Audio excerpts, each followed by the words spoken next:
স্নেহের 2024 সালের নতুন বছরের ষষ্ঠ শ্রেণীর ছাত্রছাত্রী বন্ধুরা, আশা করি তোমার সবাই ভালো আছো।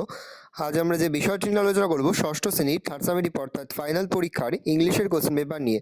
তারপর সরাসরি স্নেহ তোমরা ষষ্ঠ শ্রেণীর থার্ড সামেটিভ অর্থাৎ ফাইনাল পরীক্ষার ইংলিশের কোশ্চেন পেপারটা দেখতে পাচ্ছ। ফুল মার্কস তোমাদের রয়েছে 70 আর সময় তোমাদের রয়েছে 2 ঘন্টা 30 মিনিট।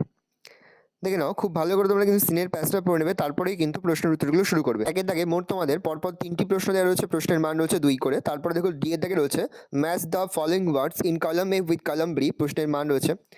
দেখো একের দাগে মোট পরপর তোমাদের 3টি প্রশ্ন দেওয়া রয়েছে, প্রশ্নের মান রয়েছে 2 করে। আর ডি এর দাগে তোমাদের রয়েছে match the following words in column A with their opposite in column B, প্রশ্নের মান রয়েছে 1 করে 1 × 4 = 4। দেখো 2 এর দাগে তোমাদের একটা পোয়েমের প্যাসেজ রয়েছে, এখান থেকে কিন্তু প্রশ্ন করা হয়েছে। খুব ভালো করে তোমরা কিন্তু পোয়েমের প্যাসেজটা পড়ে নেবে, তারপরেই কিন্তু প্রশ্নের উত্তরগুলো শুরু করবে। দেখো এর দাগে মোট তোমাদের 3টি প্রশ্ন দেওয়া রয়েছে, প্রশ্নের মান রয়েছে 1 করে 1 × 3 = 3। পি এর দাগে মোট তোমাদের 3টি প্রশ্ন দেওয়া রয়েছে, প্রশ্নের মান রয়েছে 1 করে 1 × 3 = 3। সি এর দাগে মোট তোমাদের 4টি প্রশ্ন দেওয়া রয়েছে, প্রশ্নের মান রয়েছে 1 করে 1 × 4 = 4।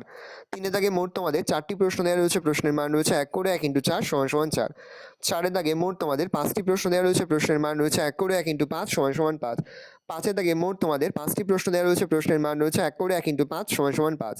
দেখো 6 এর দাগে তোমাদের আরও একটি প্যাসেজ রয়েছে আনসিনের, খুব ভালো করে তোমরা কিন্তু প্যাসেজটা পড়ে নেবে, তারপরেই কিন্তু প্রশ্নের উত্তরগুলো শুরু করবে। দেখো এর দাগে মোট তোমাদের 4টি প্রশ্ন দেওয়া রয়েছে, প্রশ্নের মান রয়েছে 2 করে, 2 × 4 = 8। ট্রু ফলস লেখার পাশাপাশি তোমাদের কিন্তু সাপোর্টিং স্টেটমেন্টও কিন্তু লিখতে হবে। ভালো করে দেখে নাও। আমাদের রয়েছে complete the following sentence with information from the passage, প্রশ্নের মান রয়েছে 1 করে 1 × 3 = 3। তারপর দেখো 3 এর দাগে তোমাদের মোট 5টি প্রশ্ন দেওয়া রয়েছে, প্রশ্নের মান 1 করে 1 × 5 = 5। তারপরে তোমাদের রয়েছে রাইটিং স্কিল। রাইটিং স্কিলের মধ্যে প্রথমে তোমাদের 7 এর দাগে রয়েছে একটা স্টোরি রাইটিং, আর অর দিয়ে তোমাদের রয়েছে আরও একটি স্টোরি রাইটিং, প্রশ্নের মান রয়েছে 10। ভালো করে দেখে নাও। তারপরে তোমাদের রয়েছে 8 এর দাগে একটা paragraph writing, your favourite season সম্পর্কে লিখতে হবে, প্রশ্নের মান রয়েছে 10। এই রয়েছে টোটাল তোমাদের